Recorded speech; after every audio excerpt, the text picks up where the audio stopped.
Welcome to Psych with Sigmund, the show where we delve into the fascinating world of psychology and explore the intricacies of the human mind.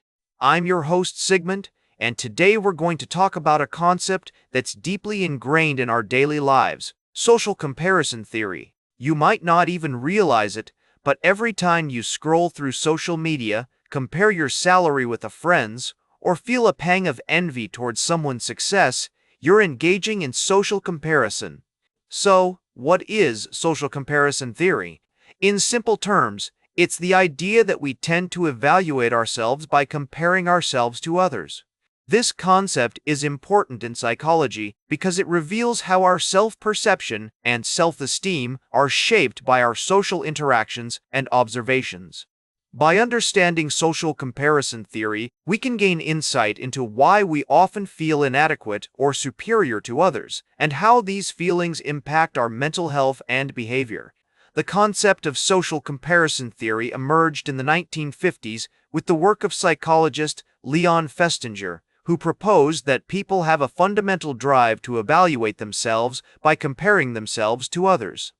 This theory was further developed by other researchers, such as Albert Bandura and Bernard Wiener, who explored how social comparisons influence our motivation, self-efficacy, and emotional well-being.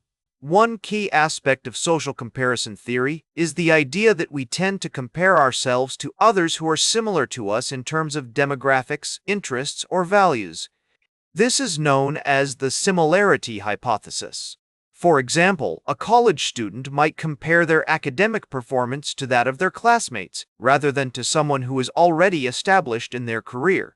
By comparing ourselves to similar others, we can gain a sense of how we're doing relative to our peers and make adjustments to improve our own performance.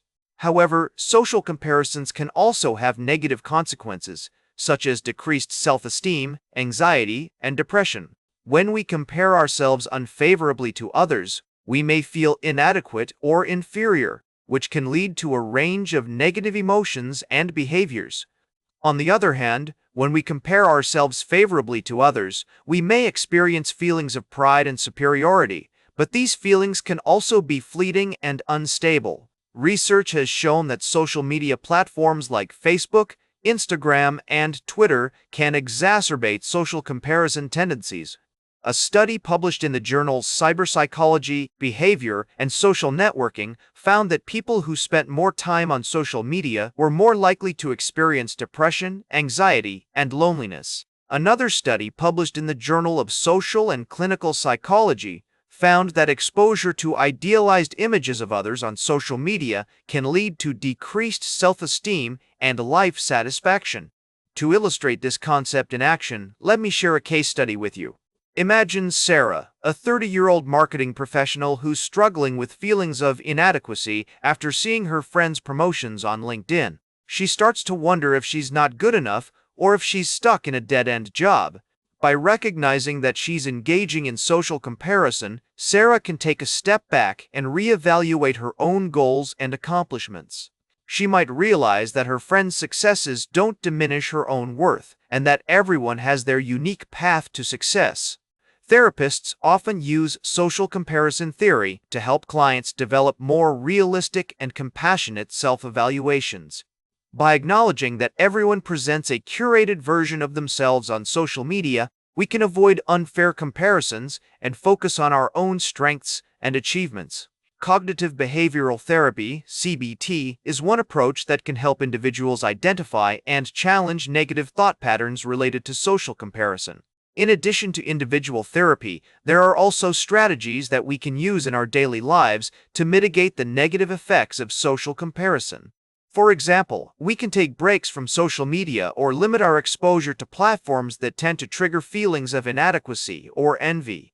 We can also practice self-compassion and mindfulness, focusing on our own values and goals rather than comparing ourselves to others. By being mindful of our comparative tendencies and focusing on our own growth and development, we can cultivate a more positive and realistic self-image. So, the next time you find yourself comparing your life to someone else's highlight reel, take a deep breath and remind yourself that everyone has their own struggles and imperfections. In fact, research has shown that people who practice gratitude and self-acceptance tend to have higher self-esteem and life satisfaction than those who engage in frequent social comparisons. By focusing on what we're thankful for and acknowledging our own strengths and weaknesses, we can develop a more stable and compassionate sense of self.